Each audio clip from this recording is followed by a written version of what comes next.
মৌমিতার উপরে ঝাঁপিয়ে পড়ে 18 থেকে 20 জন নির্মম ভাবে তাকে ভোগ করে। তার শরীরের মধ্যে 113টি কামড়ের দাগ পাওয়া যায়। তার গলার এই হাড়টা ভেঙে যায়। তার শরীর থেকে 150 গ্রাম বীর্য পাওয়া যায়। তার একটি সুন্দর সাজানো গুছানো জীবন ছিল। হঠাৎ করে একদিন দুপুরবেলা খাবার শেষে তার বান্ধবীরা বলল, চলো একটু বিশ্রাম নিতে যাই। সে বিশ্রাম নেওয়াটাই যে তার জীবনের শেষ বিশ্রাম হবে সেটা মৌমিতা কখনো চিন্তাও করতে পারেনি। তারই মেয়ে বান্ধবী দুজন কলিগ তাকে ওইখানে নিয়ে যায়। এক পর্যায়ে কিছু সংখ্যক ছেলেরা ওইখানে চলে আসে। তার কলিগ বান্ধবী তাকে এইভাবে গলার মধ্যে ধরে, অন্য একজন বান্ধবী তার পায়ের মধ্যে ধরে। এরপর নির্মম ভাবে একের পর এক হায়নার দল তার উপরে নির্মম অত্যাচার চালায়। মৌমিতা চিৎকার করে কাঁদিতে চাহিয়াও করিতে পারেনি চিৎকার, কারণ তার গলার কণ্ঠস্বরটা আগে বন্ধ করে রাখা হয়েছে। 30 সেকেন্ডের অধিক সময় ধরে কারো গলার মধ্যে চেপে রাখা হইলে তার চোখ দিয়ে রক্ত বের হয়ে যায়। হ্যাঁ, মৌমিতার চোখ থেকে ঝরার কথা ছিল পানি, তবে ঝরেছে রক্ত। মৌমিতা শুধু তাকিয়েছিল তার মেয়ে বান্ধবী কলিকের দিকে। বারবার শুধু চোখের ইশারার মাধ্যমে বোঝাতে চেয়েছিল, তুমি একজন মেয়ে, আমিও মেয়ে। কিভাবে একজন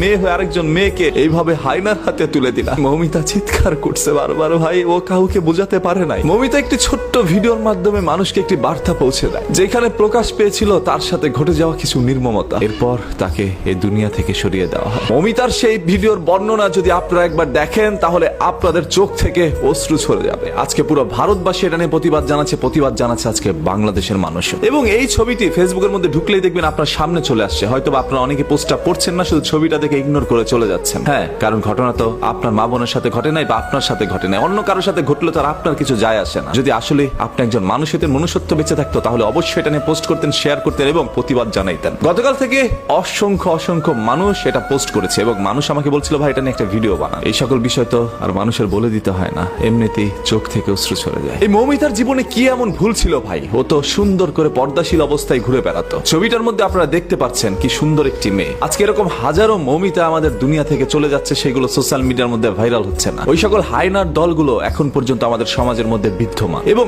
আপনার এই মেয়ে বান্ধবী কতটা নিকৃষ্ট হতে পারে, আপনার মেয়ে বান্ধবী একজন মেয়ে হয়ে আপনাকে এইভাবে হায়নাদের হাতে তুলে দিতে পারে, সেটা হয়তোবা কখনো আপনি আমি কেউ চিন্তা করতে পারি না। এটা কখনো আমাদের বোধগম্য নয় যে এরকম কোনো কিছু আমাদের সাথে ঘটতে পারে। তার উপরে কোনো না কোনো বাঙালি ঝাঁপিয়ে পড়েছিল, সেটা এই পারের হোক আর ওপার।